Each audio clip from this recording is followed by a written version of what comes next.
Like, who's the type of person who at 10 o'clock at night is looking under a sink, noticing a small drip, Yes. and then sending a message just before midnight, essentially, to say, hey, emergency, send a plumber? Yeah, you know who? It's a person on vacation. That's who's doing it. Yeah, I see. I love it. Don't get me wrong, but you got to be a type of person to do this job because people are mean. I mean, I just think you got to be relaxed. You got to be like low drama and you got to let things roll off because it's going to be nonstop every week. Different people saying the same stuff. Welcome to the Stewardship Podcast, where we help you understand that stewardship is about more than just your finances. Today, we are going to be talking about vacation rentals. I am Daniel, and I'm joined by Grant Bodma. Hi, Grant. Hello? Hi. And we've invited an expert on vacation rentals, Shannon Kuiper. Hi, guys. Yep. Hello. Shannon is Jarred's wife. Yes. And funny story about how Jarred got hired. Shannon basically told me, like, hey, you need to have lunch with my husband. Oh. I'm like, oh, okay, yeah, I need to. And she was right.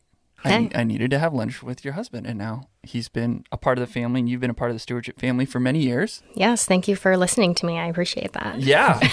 And just that should give you, the listener, an idea that Shannon is worth listening to. So as you're tuning into this podcast, you need to really listen because Shannon knows what she's talking about. All right. So we get this question a lot.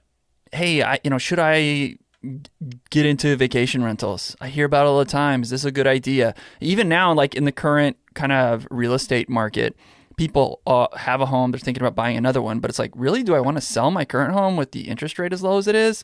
Maybe I should turn it into a rental, or what about vacation rentals? So we're just going to try to answer those questions for people and hear some fun stories from Shannon, but then also give 3 takeaways that you need to consider if you want to get into vacation rentals. So, Shannon, to be clear, you don't own the vacation rentals. You just manage them, right? It's like, could you explain kind of what your job is or what you do? Yes, that's correct. So I don't own these homes, but I manage them. So that means that in my scenario, the owners have nothing to do with the houses. I do everything. I contact the guests. I handle repairs. We basically have a money amount. So like if it's this much, contact me. If it's less than that, I don't want to hear about it. Right. So you take away some of the headaches that they could have by owning a vacation rental. Exactly. As a result, your perspective on this is going to be extremely valuable, I think, for the listener. So how did you even get into this? Like, how did this become a thing? Yeah. So about 7 years ago, I had a full-time job, and my brother got a house in Pine Top, and he kind of bought it for like the family to use, but then was like, hey, do you want to just help me with this? I'm kind of the one in the family that like people come to do things they don't want to do. So I'm like, yeah, if you want to pay me for that, I would love to help you. So that is like a gift of yours. You know how to grab the bull by the horns and get stuff done. Yeah. That is like what you do. I do it. They know it. So they're like, I don't want to do this, but I can pay Shannon. She'll do it. That's great. So I started doing that.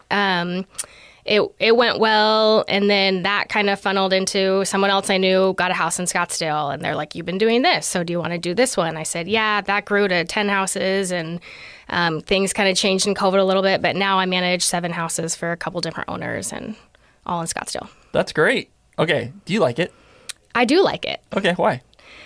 A few reasons. I would say flexibility is great. I mean, this has been such a good job for our family for the last 7 years. When I started, I had a full-time in-office job, and then I stopped once we had our youngest, and I've just been doing vacation rentals since then, and my job is in my pocket. I've been able to be a mom the whole time, but I also make a great income for our family, and it's entertaining. Entertaining. I'm excited to get into some of those stories. Okay, so let's get into that. Can you share with us some of the stories that you have had, maybe some of the ones that are entertaining or that are interesting at the very least, from some of the tenants of these vacation rentals? Sure. So we have like all the things happen. Okay. And I think people mostly want to hear about like crazy stuff. And that totally happens. Like we've had the parties, we've had the house trashed, we've had like illegal substances left in in the open and they forget their police reports. I'm like, buddy, you left everything here for me to get you in trouble. I don't know. They wanted to get out of there. So we have all that crazy stuff. COVID was really crazy too, because Arizona opened up and then everyone from California came over here to use the houses as party places because they were all stuck in their houses. So it was a whole thing. There was a lot. But I would say, to me, the craziest stories we have are the lengths that people will go to not take responsibility for breaking something. Oh my goodness. So that happens weekly. Okay. But my favorite was, I had this, it was like day 2 of these people's trip. And I got a text. It was like a long text message. And she's like, we just had a situation. One of our guests hit their head on the chandelier. They broke the chandelier. Their head is hurting. Like, this is so unacceptable. The light is too low. Someone needs to come over here immediately. You need to send an electrician. They need to move the light up because we don't want anyone else to get hurt. High drama. Someone is going to die. It's always high drama. And so I just, I read the text and I'm like, that's interesting. I've had this house for 5 years. I've never heard of anyone hitting their head on a light there. So my first thought is like... I'm 6'5". I think I've probably stayed at the home you're talking about, and I've never hit my head on it. It's, you always got to question what the guests are saying. So I think about it, my first thing is I'm like, oh my gosh, I am so sorry. Is everyone okay? You got to give them that first, make sure everyone's okay. And then I think to myself, like, I wonder what light they're talking about. So I'm like, can you send me a picture of the light you're talking about? So they send me a picture. In this picture, they clearly show that this is the dining room. This is the chandelier over the dining room table. And when you have a house, the light is lower over the dining room table. That's a thing. Because there's a table there. Yeah. And you're sitting around it. Well, they moved the table back all the way to the wall and then proceeded to walk into the light. So if they moved the table, they didn't know that So I text them back and I was like, did you guys move the table out of the way? And she's like, yeah, we were using it for decor on the house. So I'm like, let me get this straight. So you moved the table and then you walked into the light and now you want me to send an electrician to move the light higher so you don't... What? No. So I kind of explained to her, well, we do have the table there on purpose, and you're not allowed to move furniture, and so I'm so sorry that someone got hurt. Please move the table back immediately, and then I will let you know how much you owe for breaking the chandelier. Wow. Did she end up paying? She did end up paying, and honestly, it's this type of scenario where, like, she wasn't even upset because she knew she was going to get in trouble and have to pay for the light, but she just had to throw something out to try to not be responsible. So as people know what they're doing, they're just trying to play some sort of card, any last-ditch effort to try to get out of paying. Nobody wants to take responsibility. Oh, man. So, like, what kind of text messages or phone calls, like, is there any hour of the day where people don't reach out to you, or do you get stuff on crazy times and crazy days, or what? It's crazy times and crazy days. Okay. And it's like, I give my cell phone number and I say, if you have an emergency, text me. Okay. Otherwise, like, we'd prefer if the communication stays in the apps of like Airbnb or VRBO. Okay. That's just better for if there's a situation later. The Airbnb and VRBO won't look at text messages, so they'll only look at what's in their system written. So okay. Well, out of 10 people who stay there, how many actually send you a text message to your personal cell phone because it's an emergency? Oh, because it's an emergency? Yeah. Or they think in it's their an emergency. mind? Okay, yeah, there you go. 7. Really?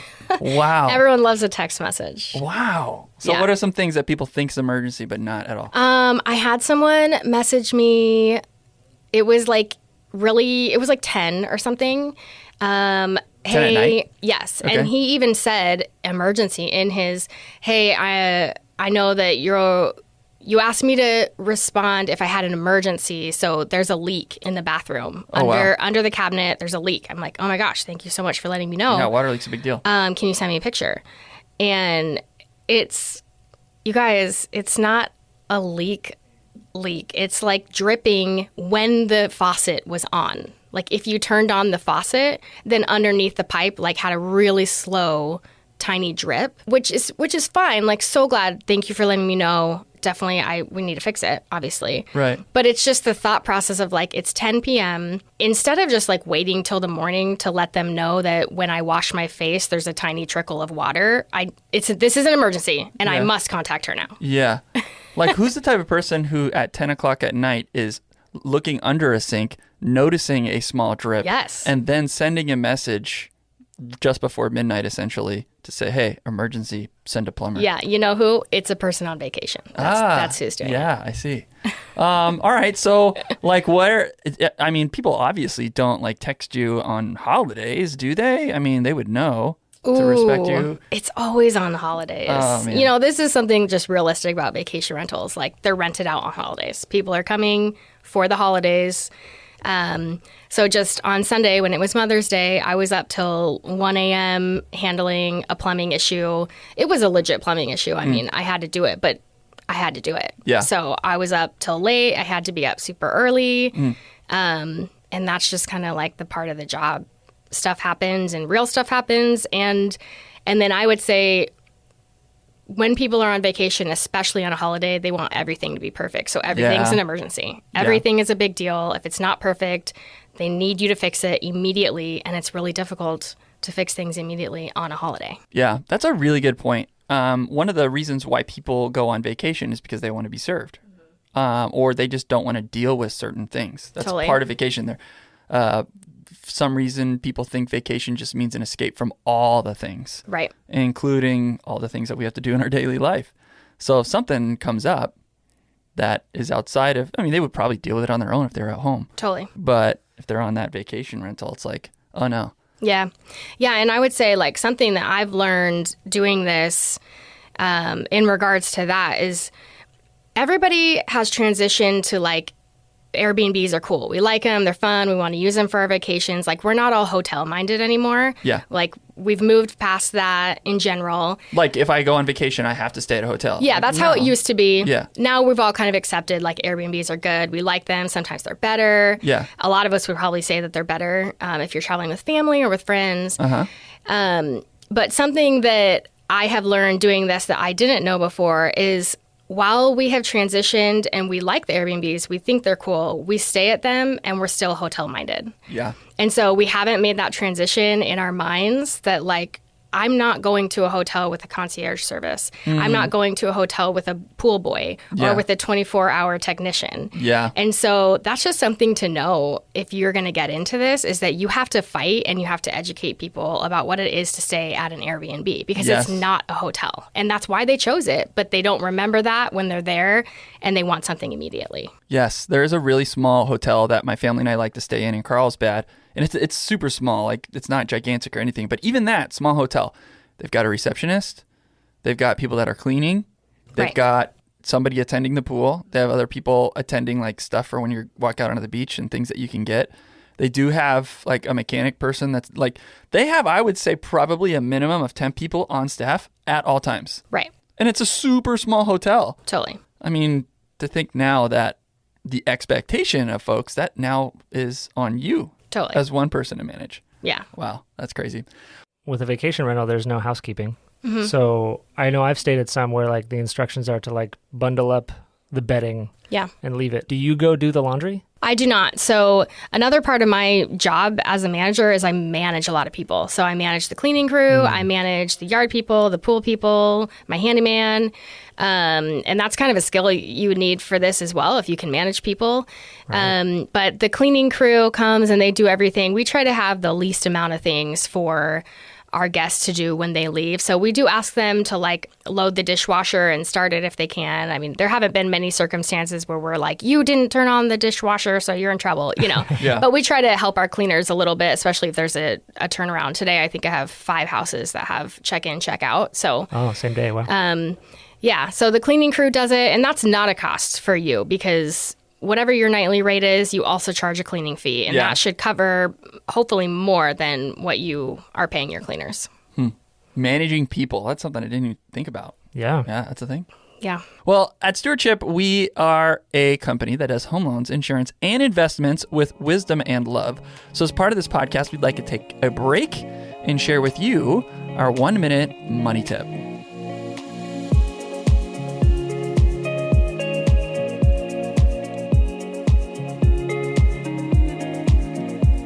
What is an umbrella policy? Well, it has nothing to do with literal rain where you might need an actual umbrella. An umbrella policy, simply put, is additional insurance that helps cover you for things that your other policies might not. So an example, if you have an auto insurance policy and you get in a car accident, but the damages in that car accident are above the maximums that you have in your auto insurance policy, the umbrella insurance policy would help come in and supplement and help for those things.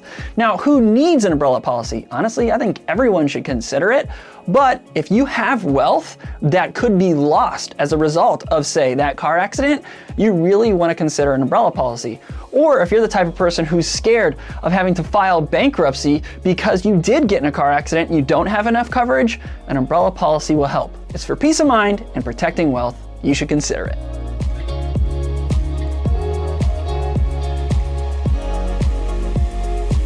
Welcome back, everybody. Okay, so Shannon, before we get into the things people need to consider before they actually do this themselves, I want to hear another story because in preparation for this, we talked about people and pools because when you're on vacation, you might want to go swimming. Exactly. But an Airbnb pool is not like a hotel pool. Definitely. So tell us about that. Yeah, so all of my houses have pools, and if you're going to get one in Scottsdale, I would recommend a pool. I don't, as a someone who manages, I wouldn't even manage a house without a pool. Really? Yeah, it's just not summer. Everyone wants a pool, so that's what I do. But so pools, we have people come all the time, and these are just some things that I didn't expect. I've lived in Arizona my whole life, so there are things about Arizona that I just know, but I don't know that I know them, but other people don't know them. And in the houses that I manage in Scottsdale, I would say 90% of, maybe even 95% of our people are out of state. They're all flying in all year round. And so they come to use these pools. And if you've lived in Arizona a long time, Scottsdale houses are older, so the pools are older. So inside the pool is a cleaner. It's not this whole self-cleaning thing. These are older pools. And so as someone... The pool shark. The pool shark. It's a game. It's fun. It's, it goes around the pool. As a kid, you swim around it and you mess with it and your parents yell at you don't touch that, you're going to break it. Totally. We all loved it. It's a fun game. Well, people do not know about the pool shark. Okay. All right? And so they get to the house and I'll get a text message that says, emergency. This is an emergency. I'm just really frustrated. The pool's not prepared. There's a machine inside of it, so we can't even swim. Oh. That's... Oh my gosh. Yeah. I'm so sorry about that. Yeah. So I have to tell them about that. So this one specific time, though, we had a family, young family. I'm sure it was their first kid or something. I don't know. But they came. They looked at the pool. He's so upset, calling me. The pool's not ready. This is so unsafe. There's something in there. It's going to strangle my kid. Oh my goodness. He's we can't even use the pool now. He's telling me they're not going to use the pool because the pool shark is in there. And so I just had to I try to calm him down. I try not to take phone calls actually, because again, especially if someone's frustrated and it's going to go through a whole thing, I just need it to be documented in Airbnb or VRBO. But I don't like to talk to vacationers when they be crazy. Yeah, on high alert. No. Yeah. I'm in a meeting. Yep. If you ever get a text from me that says I'm in a meeting, I just don't want to talk to you. I just don't want to chat. That's a good one. I'm in a meeting. Can you please message me through Airbnb? I'll get back to you right away. Yeah. So yeah, this guy, he just could not comprehend that we had a pool shark in there. So unsafe for his kids. So I had to talk him through why we don't keep it out, because it's on a schedule. If you keep it out of the pool, then it'll turn on, it'll suck air, then it'll break. That's a whole thing. So I told him if he's really nervous about it, he can take it out of the wall, or he can take it out while they're swimming and then just put it back in, because it cleans the pool. And if it's not being cleaned, you'll have another problem with me later. Yep. And so he really doubled down, and the pool's not safe. And now I have to do pool maintenance, you're saying? Well, that shark actually does the pool maintenance for you, sir. Yeah. So just leave it alone. Yeah, so that's fun. And we have pool skimmers at the house, but I'll get pictures and text message of a single leaf in a pool. Oh. Cannot believe it. Or they wake up in the morning and, God forbid, the wind has blown leaves in the pool. My goodness. Where is the pool boy? Why did you turn on the wind, Shannon? You should not have done that.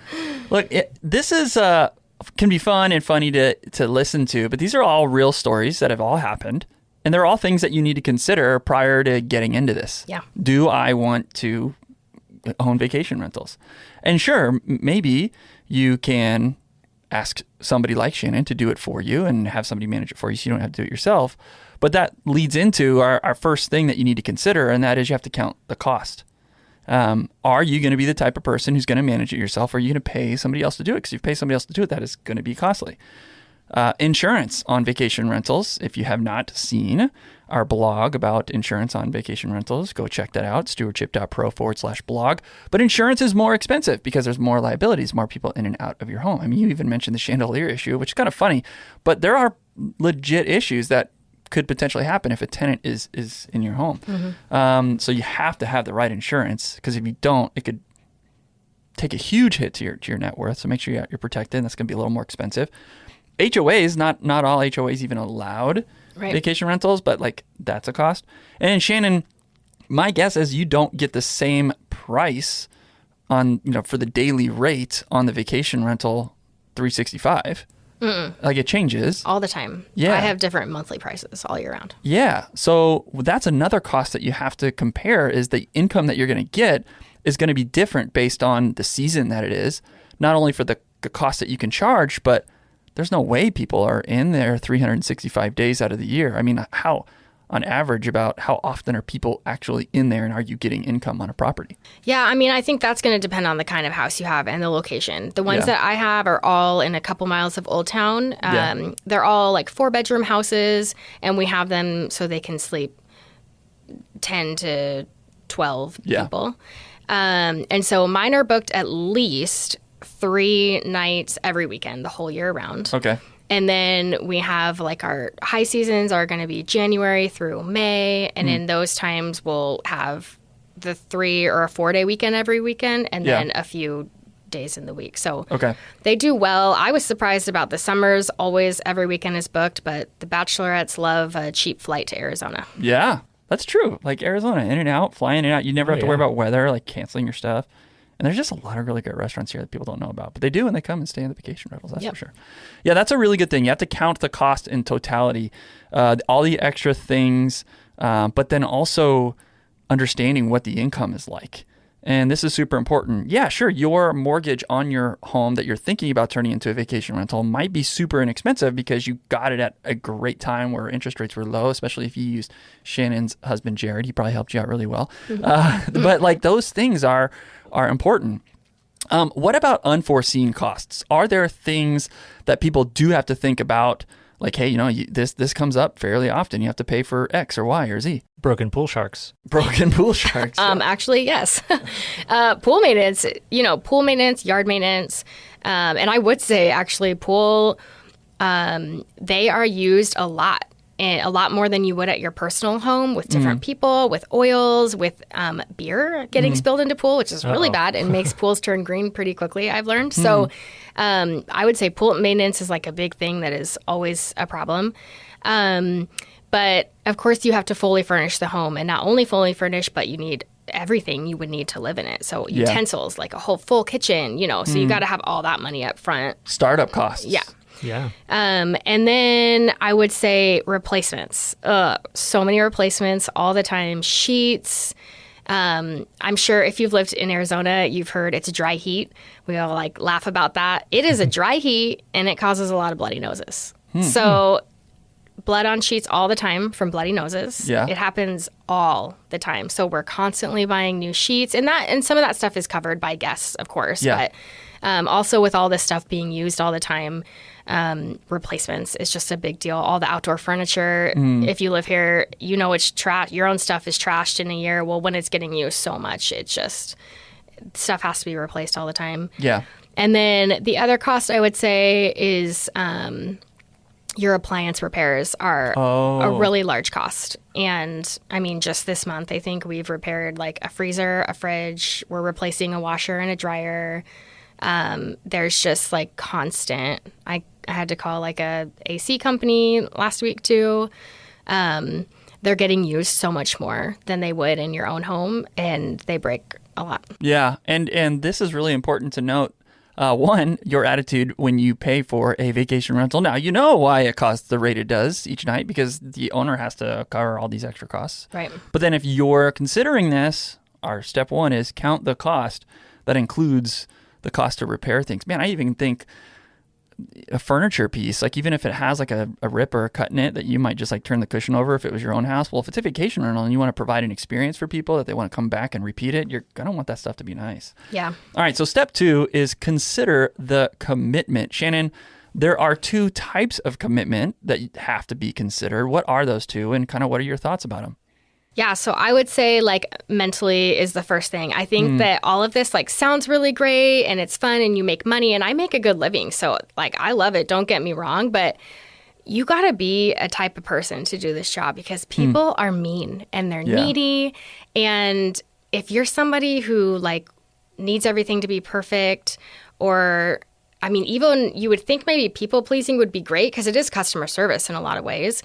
But also, your owner's not going to love you very much if you're like handing out money to everyone when they're upset, because they're always upset and everybody wants money. So it's a lot of like problem solving and a lot of confrontation that you have to handle kindly and calmly. So if you don't like confrontation, this is not something you probably want to be doing. Oh, definitely not. And if you're sensitive, because I mean, vacationers are rough. And so if you're someone who's going to like take things to heart, or maybe this is your old home and you're going to transition it, if you're connected to that emotionally, it's maybe not best for you to be the one doing it, because they make fun of the floor plan and that irritates you and you cry about it because your grandpa made that floor plan or whatever. Like, don't do it. Yeah. Like I've had a few friends that have gotten into it, and it's turned out that like they'll text me and be like, how can you do this? I'm like with one person. They're always texting me. They're always calling me. So, I mean, I just think you got to be relaxed. You got to be like low drama and you got to let things roll off, because it's going to be nonstop every week, different people saying the same stuff. So can you handle the emotional commitment? If you're the type of person who is going to stay up at night because somebody said something about the faucet leaking, you have the personality where you know how to handle it and laugh it off with it, which is a skill and it's great. But that's not for everyone. Right. Yeah. So what is the other commitment that you need to consider? Yeah. So I'd say time. And this is kind of like the bittersweet part of it, because probably my favorite part about this job is the flexibility. It's amazing. I can go on any vacation I want. I don't have to check in with anybody. But also I'm 24/7 on, and I have to be available at all times. And some days that's great because I don't hear from anybody. And then some days it's Christmas and I'm dealing with a renter problem. And so it's just kind of this time thing. Like if you want to be glued to your phone, you got to be. I mean, that is a downside, I would say, is just you have to have your phone all the time, because it's not just renters, it's inquiries, it's future people that are asking questions. Yeah. And the way to get a renter for Airbnbs is to be the first one to respond, because they want to feel like there's someone that they can talk to quickly. And I almost respond more quickly to inquiries than I do people actually staying at the house. So good. Because I know that I need their business and they want to know that I'm like a real person on the other side, not like a company that has a bunch of places. Yep. Man, that is so good. So not only do you have to count the cost and make sure that, hey, is this going to be a wise thing for you to do financially? Consider some of the stuff that Shannon mentioned. But we also want to consider the type of commitment that it's going to be. Commitment emotionally and commitment of time. Is this something that you're willing to engage in? Sure, there's flexibility and there's some benefits, but there's some downsides that people probably don't know or don't expect. And which kind of leads us to our last thing, is you really have to consider all the unexpected things. And to me, that just means you have to have margin. Do you have margin right now in your finances? Meaning, do you have enough money in savings?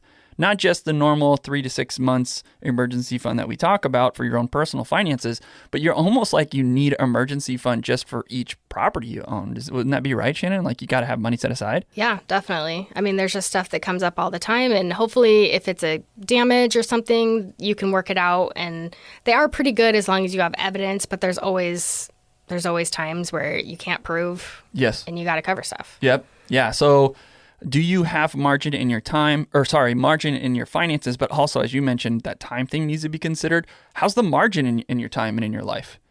I mean, if you don't have flexibility as like you do, like you stay at home, but your kids go to school and all the things, you love the flexibility that it provides, but if people don't have that flexibility, can they even do this? I mean, it'd be really tough. And I'll say, even with my flexibility, I'm managing 7 houses now, and I have an assistant.